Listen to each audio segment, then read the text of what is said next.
주께로 많이 돌아오게 하겠습니다. 아멘. 오늘도 하나님을 예배하는 우리 세광의 모든 성도님들 위해 하나님의 은혜와 평강에 넘치시기를 주님의 이름으로 축원합니다. 여러분, 예전에 공자가 죽어야 이 나라가 산다는 책이 출판되어 엄청난 화제를 불러일으킨 적이 있습니다. 그래서 이 책에서는요, 우리나라의 잘못된 그 유교 문화에 대해서 그 비판하는 내용을 담고 있는데요. 자, 그 중에 하나가 뭐냐면 논리를 따지지 않으며 절대 권위에 복종하는 수직적 윤리에 그것을 문제가 있다라고 그렇게 말하는 게 있습니다. 여러분, 우리나라에도 그 언더우드 선교사가 후배 선교사들을 이제 가르칠 때 한국인을 대하는 예를 가르칠 때 이런 내용을 가르쳤습니다. 한국인들은 서열을 아주 중시하기 때문에 그것을 잘 기억하고 복음을 전해야 된다라고 했습니다. 그래서 특별히 한국 사람들이 사는 방에 들어갔을 때도 방 안에서도 부분마다 서열이 정해져 있기 때문에 전도를 할 때 최하위의 자리에 앉아서 전도를 해야 그 사람들이 말을 듣지 최상석에 앉으면 안 된다라고 그렇게 말했습니다. 그러자 후배 선교사가 이 언더우드 선교사에게 묻습니다.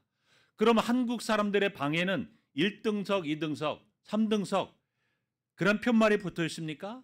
그러자 언더우드 선교사가 아무런 편말이 없지만 상석, 이 말석을 판단하는 이 방법을 알려주겠다고 말하며 이 부엌이 붙은 쪽, 그러니까 아랫목이 최상석이다.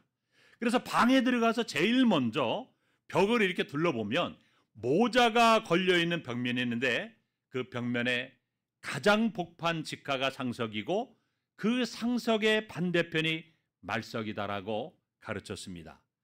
방이라는 공간도 부위에 따라서 서열을 따진 한국 사람의 강한 서열의식을 볼 수가 있다는 겁니다. 여러분, 그렇습니다. 이 한국 사람들은요, 서열을 너무나 중요하게 생각합니다. 그래서 한국 사람들은요, 누가 높으냐, 그리고 누가 크냐, 뭐 이런 거에 대해서 아주 관심이 많습니다. 그래서 특히 남자들은요, 누가 더 높은 영향력과 권력을 가지고 있느냐, 너무나 중요하게 생각하고요. 또 여성분들은 외모에 관심이 많아서 누가 더 예쁘냐, 누가 더 아름다우냐, 이런 것에 대해서 관심이 많이 있습니다. 그래서 세상 어디를 가든지 크고 높은 자리에 앉기 위한 그러한 치열한 경쟁이 벌어지고 있습니다. 여러분, 사람들은 이렇게 높아지는 것에 많은 관심을 가지고 있습니다. 그런데 오늘 본문에 보면 이 세례 요한은요, 주 앞에서 큰 자라고 했습니다. 여러분, 세례 요한은 당시에요, 예수님께서 천국 복음을 전파하기 시작했을 때 그 인기가요, 참으로 대단했습니다. 수많은 사람들에게 알려질 정도로 소문이 다 퍼졌습니다. 대도시가 아닌 광야에서 외치는 작은 소리에 불과했지만 수많은 사람들이요, 이 세례 요한의 강력한 설교를 듣기 위해서 모여들었습니다. 그래서 마태복음 3장 5절에 보면 이때 예루살렘과 온 유대와 요단강 각 강 사방에서 다 그에게 모여들었다고 했습니다. 그는 한마디로 말하면 유명인이었습니다. 사람들은 그를 보고 선지자 엘리야가 다시 나타난 줄로 그렇게 생각까지 했습니다. 여러분, 그의 인기가 얼마나 대단했습니까? 헤롯 왕이 그를 불러서 설교를 들을 정도로 그는 대단했습니다. 이렇게 모든 사람들이 이 광야에서 외치는 세례 요한을 주목했습니다. 그래서 그에 대해서 말했습니다. 이 사람이 혹시 우리가 기다리던 메시아가 아닌가? 이런 생각까지 했습니다. 그래서 세례 요한에게 다가가서 말합니다. 당신이 혹시 우리가 기다리던 그리스도가 아닙니까? 그때 세례 요한이 뭐라고 말합니까? 나는 그리스도가 아니요, 그 얘기를 예비하라고 보내심을 받은 자라고 말합니다. 자, 그러면서 예수님께서 자기에게 나오심을 보면서 보라, 세상 죄를 지고 가는 하나님의 어린 양이더라고 말합니다. 그래서 그를 따르던 모든 군중들과 제자들까지 다 그를 떠나 예수 그리스도를 따라가게 했습니다. 그래서 이제 세례 요한 곁에는요, 몇 명의 자기 제자들만 남았습니다. 하루아침에 그는 외롭고 쓸쓸한 인생이 되고 말았습니다. 여러분, 세례 요한의 제자들이 볼 때 얼마나 허전하고 쓸쓸했겠습니까?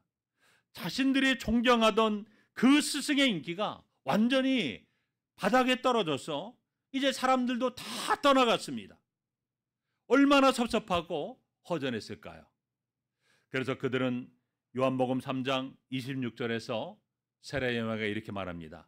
선생님이여, 요단강 저편에서 선생님이 증거하시던 이가 세례를 베풀 때 사람들이 다 그에게로 갔습니다. 그러다 세례 요한이 뭐라고 말합니까? 만일 하늘에서 주신 바가 아니면 사람이 아무것도 받을 수 없느니라. 그리고 30절에는 그는 흥하여야 하겠고 나는 쇠야 하리라. 이런 유명한 말을 세례 요한이 했던 것입니다. 여러분, 세례 요한은요, 사람들이 다 자기 곁을 떠나갔지만 기분 나빠하지 않았어요. 흔들리지 않았습니다. 자기의 인기가 다 떨어졌지만 그는요, 그것에 연연해하지 않았습니다. 오히려 자신은 쉬어야 하겠고 예수님은 흥해야 한다라고 그렇게 말했습니다. 여러분, 이 고백이 어떤 고백입니까? 예수님은 갈수록 커져야 되고 나는 작아져야 한다는 말입니다. 예수님은 갈수록 높아지셔야 되고 위대해지셔야 되고 자신은 작아져야 된다는 말입니다. 여러분, 이것입니다. 세례 요한, 그는요, 주 앞에 큰 자였습니다. 여러분, 세례 요한은 어떠한 삶을 살았기에 주 앞에 큰 자가 되었을까요? 첫째로 세례 요한은요, 자신의 삶에 대한 하나님의 주권을 인정했던 것입니다. 여러분, 세례 요한은 자신의 인생을 어떻게 보았습니까? 자신의 인생이 하나님의 주권 안에 있다는 것을 알았습니다. 자신의 주변에 그렇게 모여들었던 사람들이 하나둘씩 다 떠나가고 더 이상 세례 요한에게 사람들이 모이지 않자 섭섭해하는 제자들에게 뭐라고 말합니까? 하늘에서 주신 바가 아니면 사람이 아무것도 받을 수가 없느니라. 그는 자신의 인생이 자신의 힘이나 자신의 뜻과 의지에 달린 것이 아니라 궁극적으로 하나님께 달려있다는 것을 알았습니다. 그래서 그는 하나님께서 주신 사명을 가지고 광야에서 죽으라고 설교했습니다. 하나님께서 보실 때요, 그는 불성실하지도 않았습니다. 하나님이 허락하지 않으시면 아무것도 받을 수 없음을 알고 있었습니다. 그래서 그를 따르고 있었던 모든 사람들이 다 그를 떠나 예수님께로 다 갔지만 자신이 사람들의 관심의 대상에서 완전히 멀어졌지만 그는 조금도 섭섭하거나 불평의 마음이 생기지 않고 오히려 즐거워했습니다. 여러분, 우리도 세례 요한뿐만 아니라 우리의 삶이 하나님의 주권 아래 있음을 알아야 됩니다. 우리 날마다 살아가는 삶이요, 내 손에 달린 것이 아니에요. 하나님의 손에 달려 있다는 겁니다. 그래서 우리는 날마다 주의 손이 우리의 삶 가운데 함께해야 됩니다. 하나님께서 허락해 주셔야만 우리가 매일매일 살아갈 수가 있고 또 내일의 삶을 살아갈 수가 있는 것입니다. 하나님께서 우리의 삶 가운데 복을 주셔야 되고요, 명예가 와야 되고 재물이 와야 됩니다. 하나님께서 허락해 주지 않으면 아무것도 받을 수가 없고 또 내일의 삶을 살 수 없고 아무것도 원하는 것을 얻을 수가 없는 것입니다. 그러므로 우리는 하나님이 내게 주시지 않은 것, 내게 주시지 않은 어떤 명예나 재물이나 지위를 탐하여 남이 가진 것만 바라보고 그렇게 부러워하고 낙심하지 말아야 됩니다. 우리가 거기에 신경 쓰다 보면 스트레스 받고 피곤해서 우리의 삶 가운데는요, 이 기쁨과 감사를 잃어버릴 수밖에 없다는 겁니다. 여러분, 내 인생의 주인은 내가 아니라 하나님이라는 것을 알아야 됩니다. 하나님은요, 하늘과 땅의 모든 권세를 가지신 분이라고 했습니다. 그 하나님께서 여러분의 삶 가운데 놀라운 계획과 뜻을 가지고 여러분의 삶을 인도하시고 다스리고 계심을 우리가 믿어야 돼요. 우리의 삶에서 나의 노력과 나의 모든 수고가 다 필요하지만 나의 삶에서 가장 중요한 것은 나의 어떤 능력이나 나의 의지나 나의 뜻이 아니에요. 우리의 삶의 주인 대신 하나님의 뜻과 허락이 가장 중요하다는 것을 알아야 됩니다. 따라서 하나님께서 주시지 않는 것은 아무리 노력하고 우리가 발버둥 쳐고 뛰어다닌다 할지라도 그것을 얻을 수가 없는 거예요. 그러므로 우리는요, 겸손히 하나님의 주권을 인정하며 살아야 됩니다. 내 인생은 하나님의 주권 아래에 있다. 여러분, 우리의 인생이 하나님의 주권을 믿는다고 해서 우리 이렇게 생각하지 말아야 됩니다. 우리가 어떤 기계론적인 운명론에 빠져 살거나 게으르게 산다는 것을 의미하는 것이 아니에요. 우리는 모든 것을 운명위로 맡기고 체념하며 산다는 말이 아닙니다.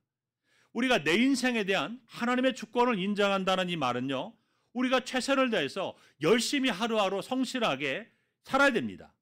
그러나 우리의 노력의 결과가 어떠하든지 그 결과들 속에 역사하시는 하나님의 선하신 뜻과 섭리를 보고 그 결과에 대해서 만족하며 된다는 겁니다.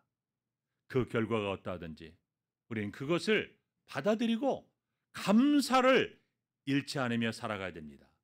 그것이 바로 내 인생에 대한 하나님의 주권을 인정하고 살아가는 것입니다. 여러분, 이것은 하나님께서 성공하게 하시는 다른 사람들을 시기하거나 질투하지 않는다는 것을 의미하고 다른 사람들의 성공한 것 때문에 내가 낙심하지 않는다는 것을 의미합니다. 그러므로 세례 요한만 자신의 인생이 하나님의 주권 아래에 있다는 것을 인정하고 사는 것이 아니라 여러분 모두가 다 하나님의 주권을 인정하며 살아가는 복된 인생들이 다 되시기를 주님의 이름으로 축원합니다. 두 번째로 세례 요한은요, 자신이 진정으로 누구인가를 알고 소명을 따라 살았습니다. 여러분, 당시의 사람들은요, 이 세례 요한의 강력한 설교를 보면서 그리스도로 메시아로 오해까지 했습니다. 그래서 사람들이 세례 요한에 다가가서 당신이 혹시 그리스도이십니까? 물었습니다.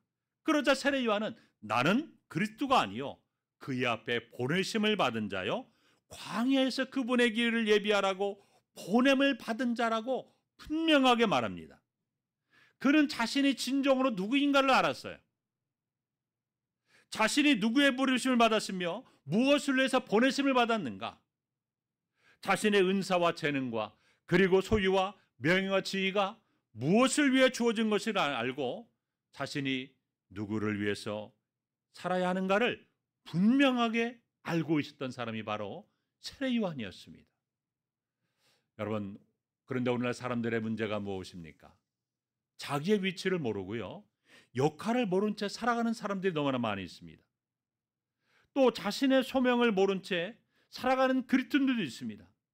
사람들이 자신의 위치와 자신의 역할을요 혼동하며 살아갑니다. 그래서 자신의 위치를 모르면서도 마치 큰 역할을 하려고 그렇게 행동합니다. 그러나 세례 요한은 뭐라고 말했습니까? 나는 쇠하리라. 나는 내 위치와 역할이 무엇인지 정확하게 알고 있다. 나는 내가 하는 것, 그 이상의 것을 바라지 않는다. 그 이상의 것을 넘보지 않았습니다. 여러분, 우리가 왜 낙심할까요? 왜 실망하고 왜 실족합니까? 내가 하는 것, 그 이상의 것을 기대하고 있기 때문에 그렇습니다. 자신이 누구인가를 모르고 자신이 해야 될 역할과 그 사명을 모르기 때문에 그런 것입니다. 우리 로마서 12장 3절에서 사도 바울이 이렇게 말합니다. 우리 함께 한번 읽어볼까요? 로마서 12장입니다. 시작. 내게 주신 은혜로 말미암아 너희 각 사람에게 말하노니 마땅히 생각할 그 이상의 생각을 품지 말고 오직 하나님께서 각 사람에게 나누어 주신 믿음의 분량대로 지혜롭게 생각하라. 이 말씀을 보면요, 하나님께서 각 사람에게 나누어 주신 믿음의 분량대로 지혜롭게 생각하라고 했거든요. 자, 여기에서 무엇에 대해서 말이라고요? 자신에 대해서 말입니다. 그러니까 하나님께서 내게 주신 믿음과 또 내가 가진 은사와 그리고 재능들을 생각하며 지혜롭게 생각하라는 말입니다. 자신에 대해서 마땅히 생각할 그 이상의 생각을 품어 과대망상증에 사로잡히지 말고 반대로 자신을 너무 또 비하하거나 학대하지도 말라는 겁니다. 자신이 다른 사람과 비교해서 스펙이 너무나 형편없다고 해서 자신이 가진 재산이 없다고 해서 자신은 그저 쓸모없는 인생이라고 날마다 자포자기하며 살아가는 사람들이 있습니다. 이런 사람들도요, 자신을 바로 보지 못하는 것입니다. 여러분, 우리는 하나님 앞에서 자신이 누구인가를 알고 자신의 소명을 알고 그 소명을 따라 살아가는 인생이 되어야 됩니다. 제가 지난번에도 말씀을 드렸지만 여러분, 기독교에는 이 소명이라고 하는 중요한 것이 있습니다. 이 소명이란 말은요, 하나님으로부터 어떤 사명애로의 부름을 받는 의미의 말입니다. 그래서 영어로는 콜링이라고 말하는데요. 자, 이 하나님의 부르심에는요, 이 두 가지가 있습니다. 첫째로는요, 구원으로의 부르심이 있습니다. 그래서 사도행전 16장 31절에 보면 주 예수를 믿으라, 그리하면 너와 내 집이 구원을 얻으리라. 모든 성도들은요, 하나님께 속하도록 부르심을 받습니다. 그래서 우리는 그 부르심을 통해서 믿음을 얻게 되고 구원을 받게 되는 것입니다. 또 하나의 부르심이 있는데요, 하나님의 나라를 위한 봉사와 헌신을 위한 부르심이 있습니다.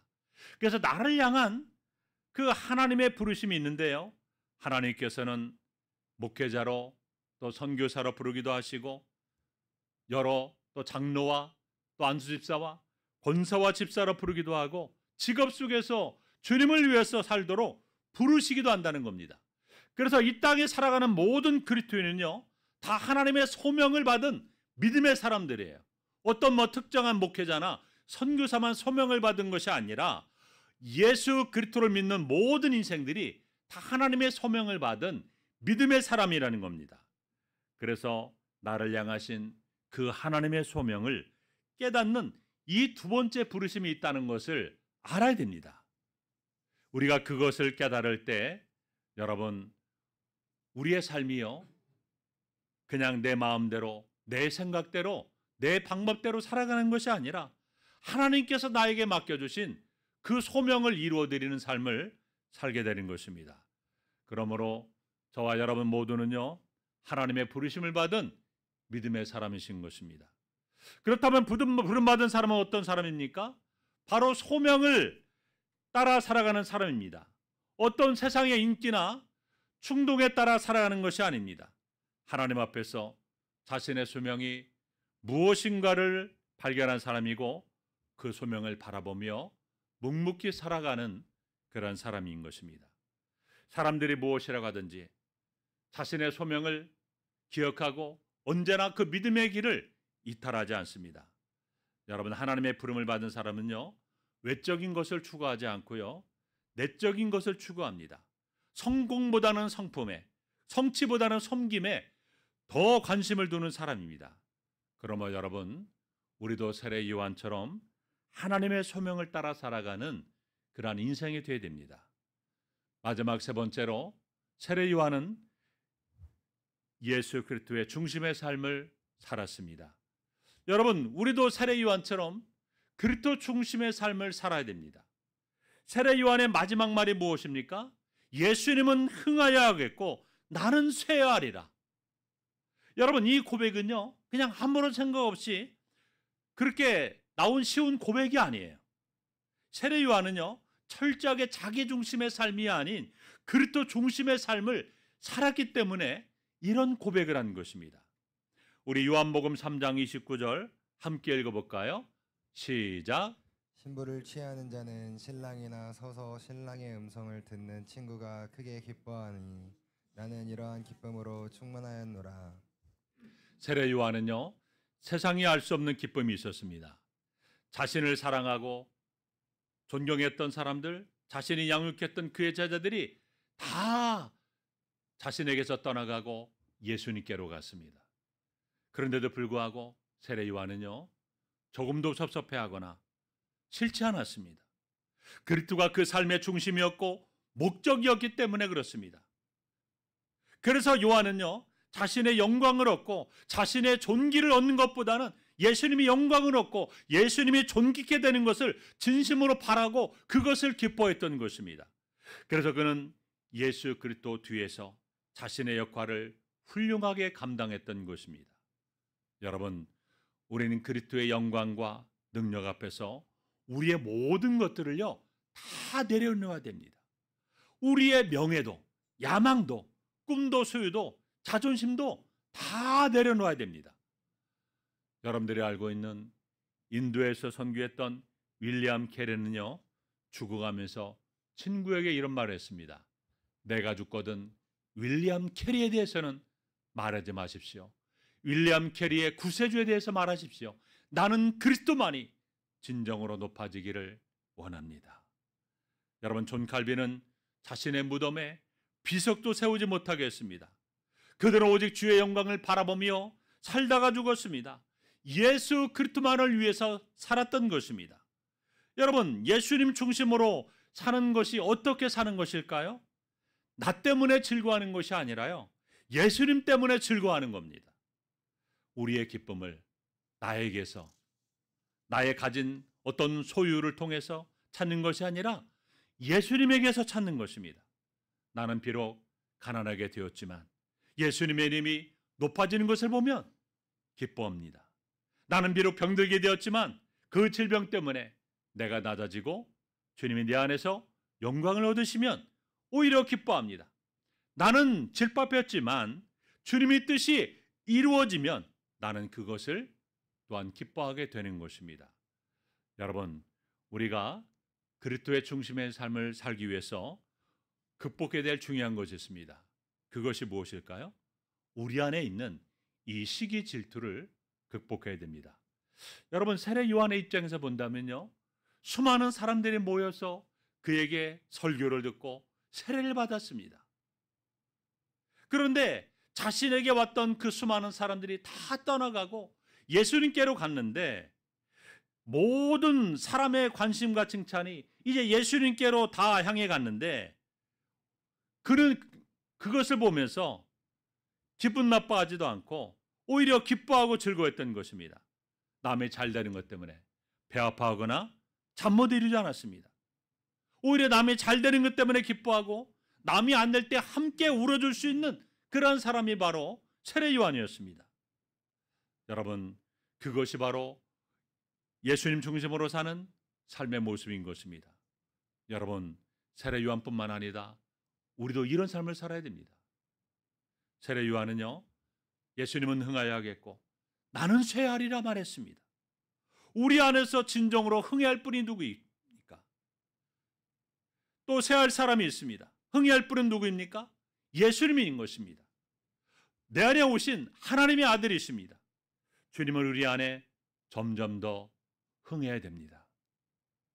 우리 안에서, 우리 교회 안에서, 그리고 우리나라 안에서, 열방 가운데서 주님의 이름은요, 더욱더 존귀하게 되고 또 주님의 뜻은 더욱더 나타나야 됩니다. 주님의 영광과 존귀가 더욱더 높아져야 되는 것입니다. 여러분, 이 일을 위해서 우리는 쇠해야 됩니다.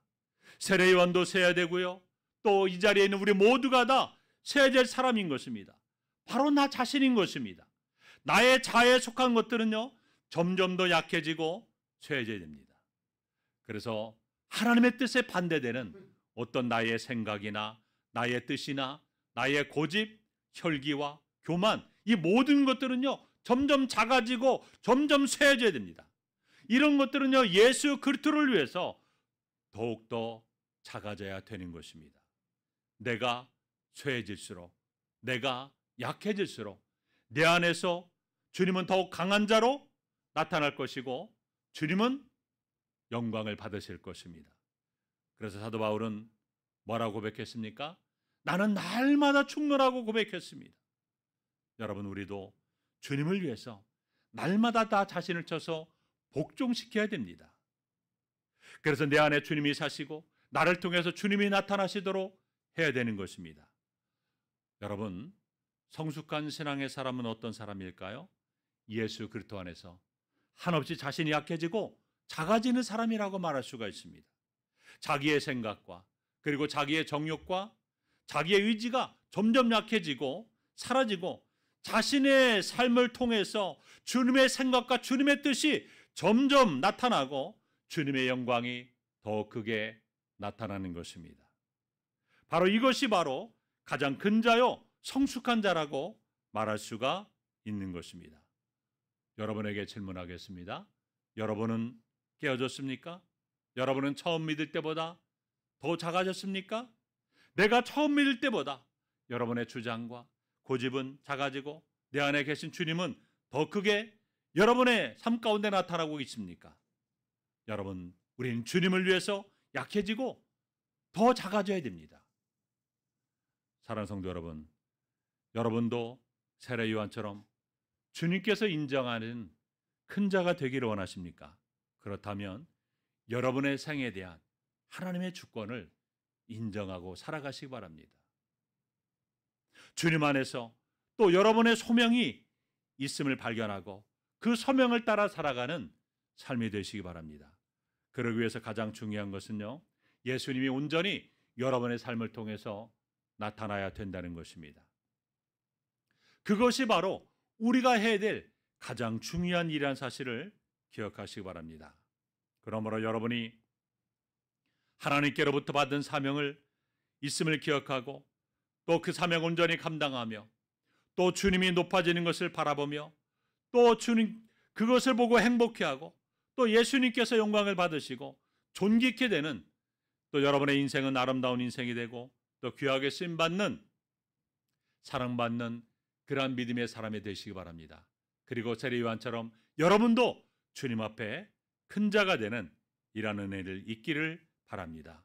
오늘 이 말씀을 기억하며 여러분 모두가 다 세례 요한처럼 하나님께서 주신 믿음의 길을 걸어가는 복된 인생들이 다 되시기를 주님의 이름으로 축원합니다. 기도하겠습니다.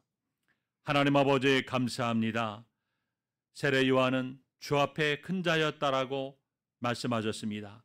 그 세례 요한은 세상의 수많은 인기를 누렸지만 그러나 그는 고백하기를 예수님은 흥하여야겠고 나는 쇠하리라고 분명하게 자신의 역할과 위치를 분명히 알고 있었습니다.